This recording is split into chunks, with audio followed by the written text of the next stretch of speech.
Welcome to Vortex Energy Part 2. Here I will explain this vibration and the secret of healing.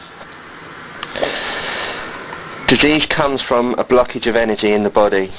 This blockage can come from emotional stress, infection by viruses and bacteria, a structural malfunction caused by a blow to the body, and all the other hundreds of reasons that could disrupt the bodily function. The symptoms of any disease will not totally disappear until the blockage is corrected. The simplest way to correct any disease is to vibrate the electrical field of the body that is out of balance. If the electrical field returns to a balanced situation, the disease will lessen and then disappear.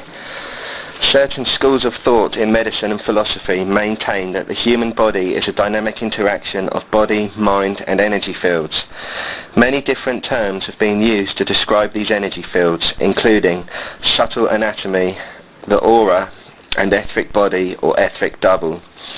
There is no universally agreed upon theory describing the nature and influence of the etheric body.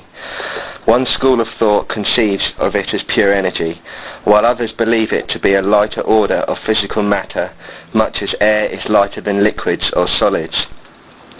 It is held that the etheric interpenetrates the physical body and indeed surrounds and suffices every cell. To a certain degree, the etheric substance also radiates beyond the body, and individuals who are able to see this field surrounding others describe it as an aura of changing form and colour. In reality, it is a standing column of wave, made up of tachyon particles, the smallest elements. In harmony or disease in the physical body is thought to begin with a disturbance at the etheric level. In the Egyptian school of Imhotep, and at the temple of Karnak, which was known as the Temple of Man, it was maintained that the disease can be effectively cured by treating the body's etheric field. Once balance is restored there, healing of the physical body follows naturally. The way we were taught to heal in the temple was to balance the aura by a vibrating ray of light. But the person using this ray must first be able to see the aura of the ill person to comprehend where the blockage or disruption occurs. If the individual was still learning to see the aura, then they were taught to douse the pressure points to see where the etheric body was blocked. Dousing for a weak energy point in the body is similar to dousing for water or oil. A simple way to test this for yourself is to face the individual that you wish to check and perform the muscle response test. Have them hold an arm straight out to the side, fist closed. Put pressure on the arm and have them hold it up. On a piece of paper, print an arrow pointing in one direction. In the free hand, have them hold this piece of paper pointing toward themselves. The arm should stay strong.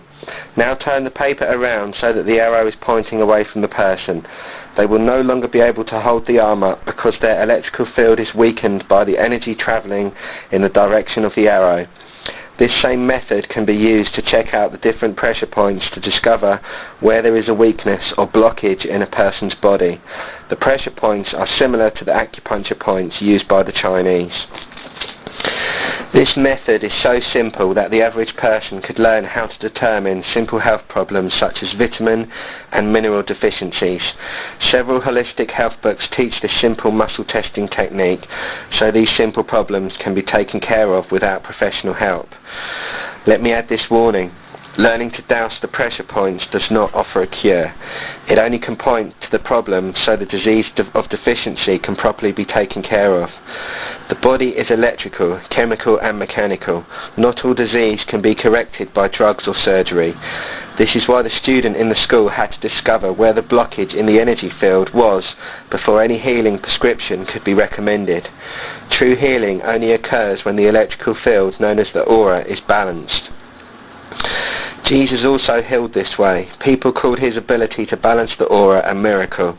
But once the knowledge of balancing the electrical field is understood, they will realize that the third law of Hermes, which is vibration, is the miracle behind the secret method of healing used by Jesus. Again, if the etheric body is in spiritual harmony, then the electrical, chemical and mechanical aspects of the physical body will be balanced. Drugs and surgery cannot balance the etheric or spiritual body. This balancing should be understood before surgery or drugs are prescribed.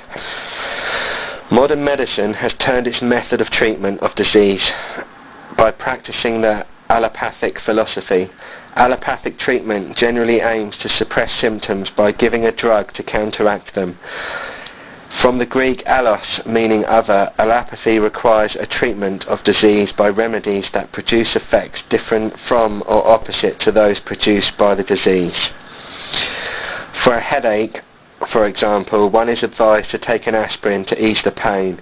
The aim is to make the sensation of discomfort disappear, though the cause will still remain. To understand the science of vibrational healing, we must return our attention to a standing column of wave. Jesus had the mind energy to function on the spiritual plane, which deals with energy in motion. He could move his own vibrational aura into the etheric body of the ill person, and by thinking of that person in a balanced, healthy field, he could correct the field of the ill person. This is what happens when a person is healed by prayer or the laying of hands. Mind energy is energy in motion, and when used in love it will correct the etheric field. However, the ill person must accept the help or the aura cannot be corrected. That is why Jesus never healed anyone unless they asked to be helped. The knowledge that Jesus demonstrated was similar to the wisdom that was taught to the Egyptian student. The purpose of this school was to bring the knowledge of the Christ self into the physical plane. This wisdom is carried over into the teachings of the Theosophic and Coptic organizations.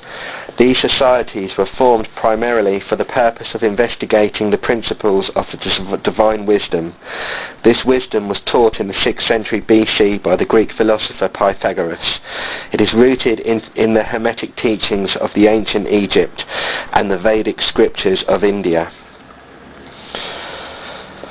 The Coptic and Theosophic organizations maintain the existence of one supreme being, a world soul or fountain of light, from which all creation emanates, and to which every soul eventually returns after a series of lifetimes of incarnations.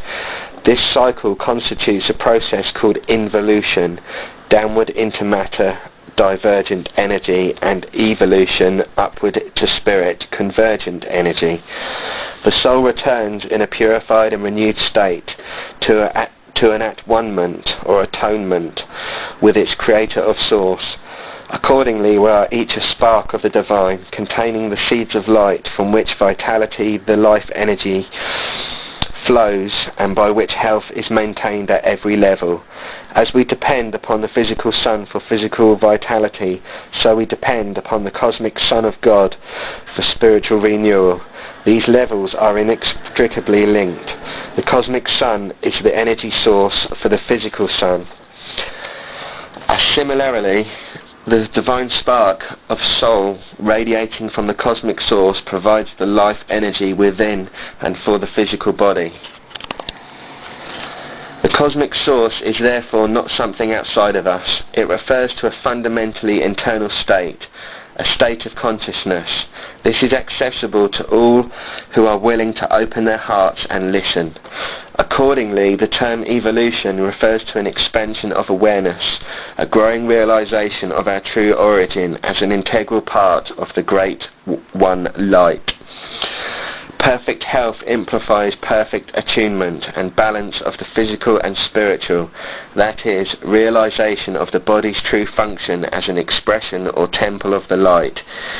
In Egypt, the student was taught to balance the physical and spiritual by the use of a vibrating ray of light. After the student determined where the blockage in the aura was located, they placed the individual in front of the aura balancing machine. This device would balance the electrical field by re-establishing the correct vibratory rate in the ill person's aura. By correcting the electrical field, the spiritual field, the blockage was removed and the physical body could function in a healthy manner.